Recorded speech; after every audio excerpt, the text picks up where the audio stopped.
Good afternoon. Yesterday I spoke with both Senator Schumer and Manchin and offered my support for a historic agreement to fight inflation and lower costs for American families. It's called the Inflation Reduction Act of 2022. Some of you will see a lot of similarities between the beginning of the Build Back Better initiative. It's not all of it, but we've moved a long way. I'll be going into detail in a minute, but simply put, the bill will lower health care costs for millions of Americans. It will be the most important investment, not hyperbole, the most important investment we've ever made in our energy security and developing cost savings and job-creating clean energy solutions for the future. It's a big deal. We'll also, for the first time in a long time, began to restore fairness to the tax code, by making the largest corporations in America pay their fair share without any new taxes on people making under $400,000 a year. Experts, even some experts who have criticized my administration in the past, agree that this bill will reduce inflationary pressures on the economy. This bill will, in fact, reduce inflationary pressure on the economy. It's a bill that will cut your cost of living and reduce inflation and it lowers the deficit. It strengthens our economy in the long run as well. This bill has won the support of climate leaders like former Vice President Al Gore, who said the bill is, quote, long overdue and a necessary step to ensure the United States takes decisive action on the climate crisis that helps our economy and provides leadership for the world by example. Inflation hawks like former Secretary of Treasury Larry Summers said, quote, this bill is fighting inflation. Let me say, this bill is fighting inflation. Progressive leaders like Senator Elizabeth Warren said, quote, this is a bill that truly is about fighting inflation, bringing down the cost for families, and putting our country on a sounder economic footing. Here's how it works. First, the bill finally delivers on a promise that Washington has made for decades to the American people. We're giving Medicare the power to negotiate for lower prescription drug prices, which means seniors and consumers will pay less for their prescription drugs.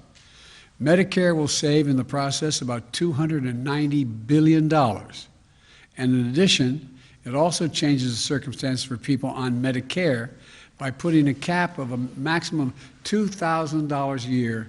They have to pay no more than $2,000 a year no matter how many prescriptions they have for all the prescription drugs, which is especially important for people with cancer and long-term diseases. It's a godsend. It'll literally be a godsend for many families.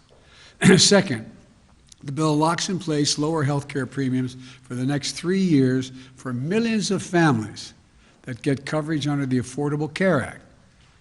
They will mean an average savings of $800 a year for 13 million people. Third, it invests $369 billion.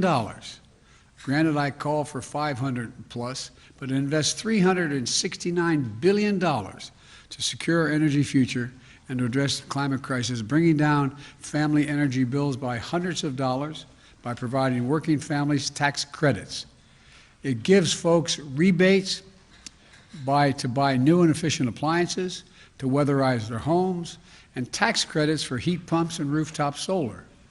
It also gives consumers a tax credit to buy any electric vehicle or fuel cell vehicle, new or used, and a tax credit for up to $7,500 if those vehicles were made in America.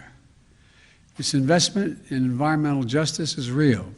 It also provides tax credits that will create thousands of good-paying jobs, manufacturing jobs, on clean energy construction projects, solar projects, wind projects, clean hydrogen projects, carbon capture projects, and more by giving tax credits for those who build these projects here in America. Now, let me be clear.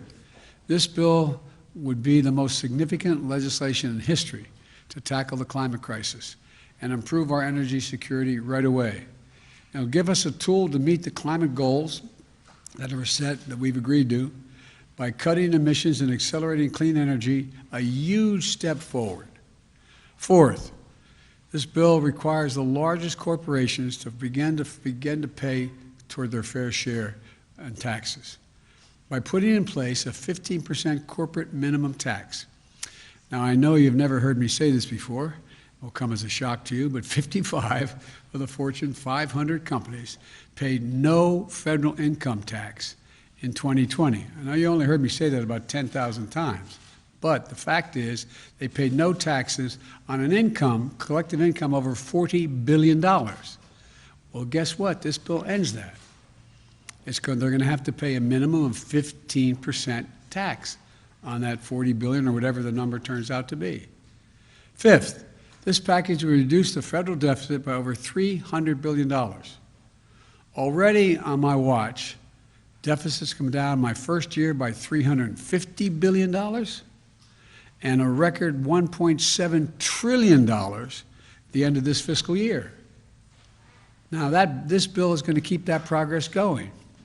Yes, I'll say it again. This legislation will bring down the deficit. Bring down the deficit. The sixth point I want to make is this bill will not raise taxes on anyone making less than $400,000 a year. And I promise, a promise I made during the campaign and one that I've kept. Now look, I know it can be sometimes seem like nothing gets done in Washington. I know it never crossed any of your minds, but the work of the government can be slow and frustrating and sometimes even infuriating. Then the hard work of hours and days and months from people who refuse to give up pays off. History is made. Lives are changed. With this legislation, we're facing up to some of our biggest problems, and we're taking a giant step forward as a nation. That didn't just happen on this Inflation Reduction Bill. It also happened yesterday when the Senate made the bipartisan decision as a nation to invest in America's manufacturing technology of semiconductors and additional funding for basic research and development in the cutting-edge industries of the 21st century. If the House passes this bill, I want to thank Speaker Pelosi. I think she's going to get it done for her leadership here. It has the added benefit of creating tens of thousands of additional good-paying jobs, lowering inflation. It's going to give us the ability not only to compete with China for the future, but to lead the world and win the economic competition of the 21st century. You've heard me say 1,000 times, we have to invest in research, development, and growth. I hope that the House is going to pass this bill today. My plea is, put politics aside, get it done. We need to lower the cost of automobiles, appliances, smartphones, consumer electronics, and so much more. And you can't do it. All of these things are powered. Almost everything in our lives is powered by these semiconductors and tiny computer chips the size of a fingernail tip. Look, we should pass this today and get moving. I know the compromise on the inflation bill doesn't include everything that I've been pushing for since I got to office.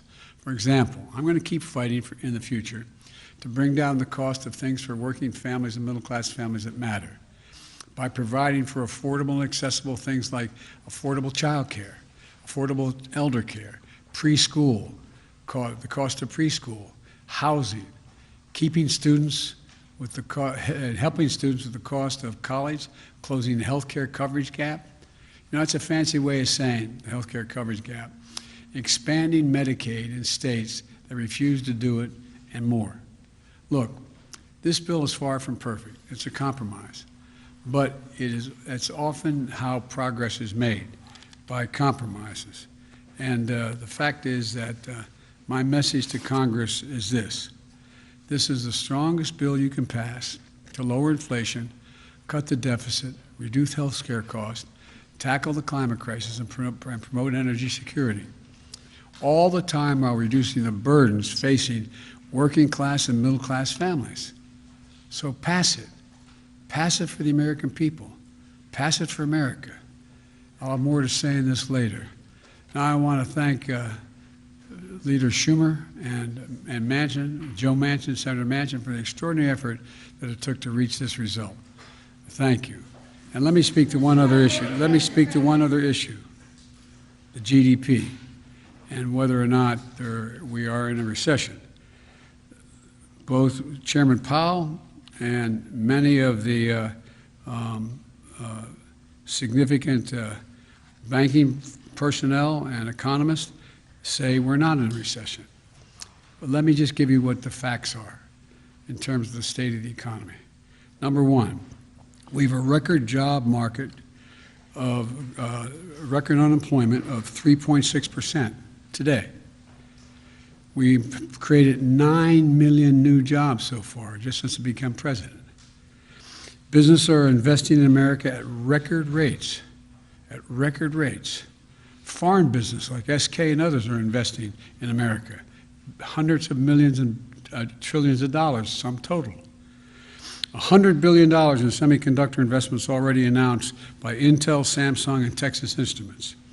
More than $100 billion in electric vehicle battery investments by Ford, General Motors, Hyundai, Tesla, and more.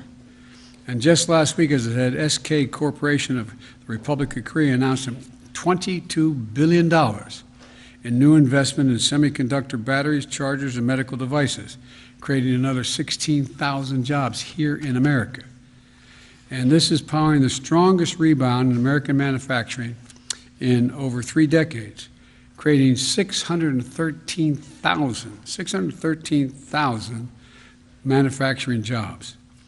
Passing the CHIPS bill is going to put another $72 billion for incentives and tax credits to expand semiconductor production. And the Inflation Reduction Act will add another $370 billion in clean energy tax credits in reconciliation, including incentives to accelerate domestic production of solar panels, wind turbines, batteries, and critical materials processing. That doesn't sound like a recession to me. Thank you very much. Mr. President.